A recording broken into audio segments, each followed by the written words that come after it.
तो आज हम बात कर रहे हैं क्लास 10th के सेकंड चैप्टर पोलिनोमियल की, जिसमें बच्चों को बहुत सारे डाउट्स होते हैं। तो इसी का एक बहुत इंपॉर्टेंट क्वेश्चन है, एक पार्ट है पोलिनोमियल चैप्टर का, जो है on finding the remaining zeros of a polynomial when some of its zeros are given. तो इसमें बच्चों को क्या डाउट्स रहते हैं, बहुत जो समस्याएं आती हैं वो है कि बच्चे जीरोज दिए रहने पर क्या करना है, इस क्वेश्चन को कैसे आगे बढ़ाना है वो नहीं कर पाते। तो सबसे पहले हम इसको एग्जाम्पल की मदद से सॉल्व करेंगे। तो एग्जाम्पल आप देख सकते हैं, find all zeros of 3x की पावर 4 माइनस 19x की power 3 plus 14x square plus 20x minus 16 if two of its zeros are 3 plus minus under root 5। हमें इसके बाकी जीरोस पता करने हैं, दो जीरो जिसके दिए हैं 3 प्लस माइनस अंडर रूट 5। तो सॉल्यूशन की जैसे हम बात करते हैं, मैं एक बात बच्चों थोड़ा सा क्लियर कर दूं, ये वीडियो पीडीएफ में बनाने की वजह यही है कि आप सॉल्यूशन देख सकें कि पेपर में भी आपको कैसे लिखना है। कई बार हमें क्वेश्चन समझ आ जाता है लेकिन वो लिखना कैसे है वो समझ नहीं आता। एनसीईआरटी की बुक, तो आप देख सकते हैं यहाँ इस प्रश्न की हम बात करें, एग्जाम्पल की बात करें, तो हमें दो जीरोस दिए गए हैं।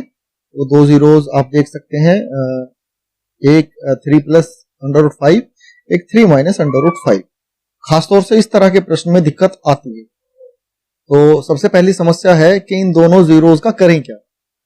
तो हमें इन दोनों जीरो से पोलिनोमियल बनाना है। अब बुक्स में या हेल्प बुक्स में या एनसीईआरटी में आपको मिलेगा तरीका कि दोनों जीरो से पहले फैक्टर बनाइए और फिर पोलिनोमियल बनाइए, लेकिन हम यहाँ एक दूसरा तरीका लगाएंगे जो बुक्स में है लेकिन वो इस क्वेश्चन में अप्लाई नॉर्मली नहीं किया जाता। तो यहाँ पर वो तरीका क्या है कि हम दोनों जीरोज का सम ऑफ जीरोज निकालेंगे और प्रोडक्ट ऑफ जीरोज निकालेंगे। आप देख सकते हैं sum of zeros and product of zeros. तो सम ऑफ जीरोज निकालने के लिए हम दोनों को ऐड कर देंगे, 3 plus under root 5, 3 minus under root 5। दोनों को ऐड किया, आसानी से आप देख सकते हैं अंडर रूट 5 प्लस है, अंडर रूट 5 माइनस है, दोनों खत्म हो गए और 3 प्लस 3 इक्वल टू 6 आपके सामने आ गया सम ऑफ जीरोज। इसी तरह से प्रोडक्ट ऑफ जीरोज में दोनों जीरोज को प्रोडक्ट मल्टीप्लाई कर देंगे। तो आप इस फॉर्मूले का यूज कर सकते हैं, a प्लस बी और multiplied by a minus b, और सॉल्यूशन मिलेगा a square minus b square.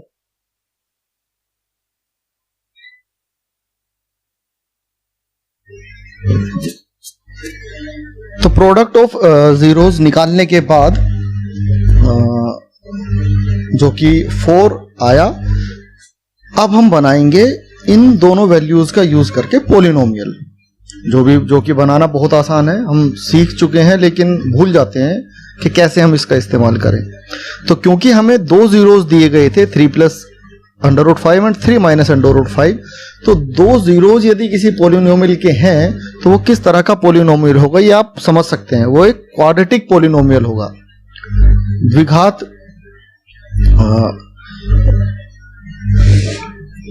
द्विघात पोलिनोमियल होगा, क्वाड्रेटिक पोलिनोमियल। तो अब उसको बनाने के लिए हमारे पास फॉर्मूला है एक, ये x square minus sum of zeros multiplied by x plus product of zeros. तो इस फॉर्मूले में हमने ये वैल्यूज, ये सम ऑफ जीरोस यहाँ और प्रोडक्ट ऑफ जीरोस यहाँ रख दिया, तो हमारा जो पोलिनोमियल है वो तैयार हो गया। तो आप देख सकते हैं ये आपका पोलिनोमियल यहाँ तैयार है। अब क्या करना है, अब हमें इस पोलिनोमियल से जो हमें क्वेश्चन में एग्जांपल में जो पोलिनोमियल दिया गया है, विच इज 3x की पावर 4 माइनस 19x की power 3 plus 14x square plus 20x minus 16, उसे हम डिवाइड करेंगे। तो डिवाइड कर रहे हैं हम, डिवाइड क्यों कर रहे हैं, ताकि हमें एक दूसरा पोलिनोमियल मिल सके जिसके फैक्टर करके हम रिमेनिंग जीरोस पता कर सकें। तो जिससे हम डिवाइड कर रहे हैं वो ये है gx, ये हमने बनाया था दिए गए जीरोस की मदद से। ये वो है जो हमें क्वेश्चन की फॉर्म में दिया गया है fx, और जब हम डिवीजन कर लेंगे तो हमें मिलेगा qx और ये rx। और इस तरह के प्रश्न में डिवीजन करते हुए आपका रिमाइंडर 0 आएगा ही आएगा। यदि आपका रिमाइंडर 0 नहीं आ रहा है तो इसका मतलब है कि कहीं डिवीजन में या पॉलिनोमियल बनाने में गलती हो गई है। ये एक चेक पॉइंट है जिसका आप ध्यान रख सकते हैं। तो डिवीजन करते हैं। डिवीजन करना काफी बच्चों को आता होगा, लेकिन फिर भी कभी कभी आई हुई चीजें हम को और नए तरीके से करते हैं तो मजा आता है। तो यहां डिवीजन करते समय जो ध्यान रखने वाली बात है वो है हमारा जो gx जो हमारा डिवाइजर है उसका पहला टर्म, और हमारे डिविडेंड जिसको हम डिवाइड कर रहे हैं उसका पहला टर्म, उसकी डिग्री क्या है, मतलब वेरिएबल की पावर क्या है, और हमारे gx में वेरिएबल की पावर क्या है, डिग्री क्या है। तो उसके हिसाब से हम इन्हें डिवीजन में काम करते हैं। तो यहाँ x स्क्वायर है आप देख सकते हो, और यहाँ x की पावर 4 है। तो हमें क्या करना है, हमें x स्क्वायर की मल्टीप्लाई x स्क्वायर में करेंगे तो हमें क्या मिलेगा, x की पावर 4, और यहाँ पर 3 भी है। तो जिसमें हम मल्टीप्लाई कर रहे हैं वहां हमें 3 भी रखना पड़ेगा ताकि 3 1 जा 3 है, 3x की पावर 4 हमें मिल सके। तो हम ये रख दिया। अब इसको हम जो हमने 3x स्क्वायर हमें मिला है, इस पूरे 3x स्क्वायर की मल्टीप्लाई इस पूरे पॉलिनोमियल में करनी है gx में। तो ये मैंने इधर आप देख सकते हैं सीधे हाथ की तरफ मैंने यहां मल्टीप्लाई किया और ये हमें मिल गया। ये नया मल्टीप्लाई करके जो वैल्यू आई है उस वैल्यूज को हम यहां से उठाकर यहां रखेंगे। और यहां रखते समय एक बात ध्यान रखनी है, जहां बच्चे बहुत गलती करते हैं कि हमें जो ऊपर वैल्यू दी हुई है पॉलिनोमियल में उसके पावर के हिसाब से टर्म्स को उन एक साथ लगाना है। अगर कहीं हमने पावर्स का मिसमैच कर दिया टर्म्स के हिसाब से तो हमारा प्रश्न गलत हो जाएगा फॉर श्योर, पक्का। तो इसका ध्यान जरूर रखें। अब काम बहुत आसान हो गया है, आप देख सकते हैं ये सेम है 3x की पावर 4, और यहाँ हाँ एक काम और, हमें साइन चेंज करना है माइनस करने से पहले। आप देख सकते हैं प्लस का माइनस हो गया, प्लस का माइनस हो गया, माइनस का प्लस हो गया और प्लस का माइनस हो गया। तो अब यहां पर हमें मिला क्या, ये खत्म हो गए, सिमिलर वैल्यू है और प्लस माइनस है तो खत्म हो गए। फिर हम क्या करेंगे, बाकी का हम सब्ट्रैक्शन कर लेंगे। ये आपको आना चाहिए।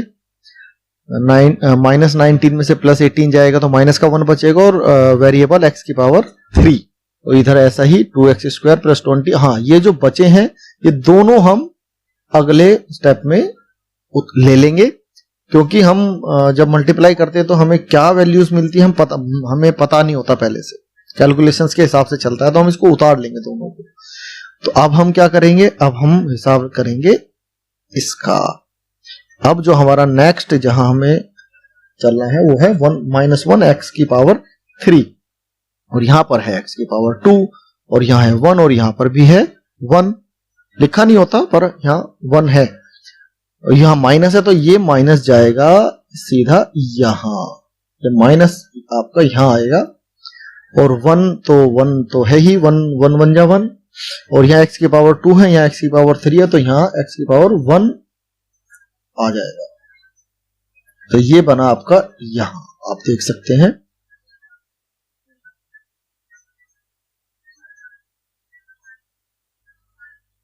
ये आप देख सकते हैं -1x, और ये मल्टीप्लाई जब इस पूरे का -1x का पूरे का मल्टीप्लाई इसके साथ किया तो मिला x की power 3 plus 6x² minus 4x, और इसको उठाया पूरे को यहां रख दिया। और क्या हिसाब हमें ध्यान रखना है, क्या बात ध्यान रखनी है, हमें ध्यान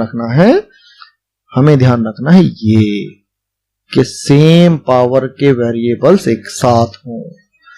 अगर ये आपने कर लिया और इधर आपने ये वाला सारा काम आपका ठीक चल रहा है तो आपका सवाल ठीक हो जाएगा। तो इतना करने के बाद अब आगे मुझे लगता है बताने की जरूरत नहीं है। यहाँ पर ये खत्म हो गया, ये -4 आया तो ये माइनस तो माइनस यहाँ चला जाएगा, और यहाँ 1 है, x की पावर x² है, x² के लिए अब हमें वेरिएबल की जरूरत नहीं है, तो ये माइनस का ये हो गया, और 4 1 जा 4, तो यहाँ 4 और ये मल्टीप्लाई इधर किया, -4 का मल्टीप्लाई पूरे के साथ करेंगे तो यहाँ आप देख सकते हैं इधर, तो ये हमें वैल्यूज मिली हैं। इन वैल्यूज को हम इस्तेमाल करेंगे कहाँ, यहाँ, और आप देखेंगे लास्ट में आपकी सारी वैल्यूज अलग अलग साइन की, प्लस है तो माइनस, माइनस है तो प्लस, और प्लस है तो माइनस होकर के खत्म हो जाएंगी, और रिमाइंडर मिलेगा 0। क्या मिलेगा, 0। यहां से याद आना चाहिए कि यूक्लिड की डिवीजन एल्गोरिथम, यूक्लिड की डिवीजन एल्गोरिथम क्या कहती है कि जी ये होता है हमारा gx, ये है हमारा fx, ये सारा ये है हमारा qx, ये है हमारा rx, और इसका हम इस्तेमाल करेंगे अब इस क्वेश्चन के आगे वाले पार्ट में, जो कि है यहां ये रहा। तो अब क्या करना है, बाई डिवीजन एल्गोरिथम वो क्या कहती है कि जी जो हमारा डिविडेंड होता है वो इक्वल टू होता है किसके, divisor multiplied by quotient plus remainder. ये आपने पढ़ा है, छोटे क्लास में पढ़ा है डिवीजन करते समय, यहाँ पॉलिनोमियल्स में भी इस्तेमाल होता है। तो ये रहा आपका fx, ये रहा वह gx जो हमने जीरोस की मदद से बनाया था, ये है रहा हमारा qx जो हमने डिवीजन में हमें मिला, और ये आपका रिमाइंडर 0। बस अब आप बहुत नजदीक है अपने जवाब आंसर लाने के। करना क्या है कि जो ये हमें qx मिला था, ये qx, इस qx के हम फैक्टर कर लेंगे मिडिल टर्म स्प्लिट करके। अब ये आपको आना चाहिए, मैं उम्मीद करता हूं कि ये आपको आता होगा, इसीलिए मैं इस जवाब को अब यहीं खत्म कर रहा हूं। और जब हम इसका फैक्टर कर लेंगे तो ये हमें 2 फैक्टर मिल गए, इस फैक्टर से हमें, आप देखिए इस फैक्टर से हमें ये 0 मिला, और इस फैक्टर से हमें ये 0 मिला, और ये तो हमारे पास पहले से थे ही। तो इस तरह से हमें 3 + -√5 4/3 एंड -1, ये 4 जीरोस हमें मिल गए। 4 जीरोस क्यों मिले इसमें, क्योंकि ये एक डिग्री 4 वाला पॉलिनोमियल था, क्योंकि इसकी डिग्री 4 थी, 4 थी, इसीलिए इसके 4 जीरोस ही आने थे, वो हमने निकाल लिए। तो इस तरह से इस एक एग्जाम्पल में से हमने समझने की कोशिश की कि कहाँ डाउट्स रहते हैं और कैसे उन्हें सोल्व किया जा सकता है। एनसीईआरटी का पैटर्न नहीं है इसमें, मैं अभी भी बता रहा हूं, अगर आप कोशिश करें तो वही फॉलो करें, नहीं समझ में आता तो आप इसका भी इस्तेमाल कर सकते हैं। उम्मीद करता हूं ये आपको पसंद आएगा, पसंद आए तो वीडियो को लाइक जरूर करें और पूरा देखें, और इस तरह के क्वेश्चन प्रैक्टिस करें। चैनल सब्सक्राइब करें ना करें, पर क्वेश्चंस की प्रैक्टिस जरूर करें, वो ज्यादा जरूरी है। तो धन्यवाद, मिलते हैं नेक्स्ट वीडियो में।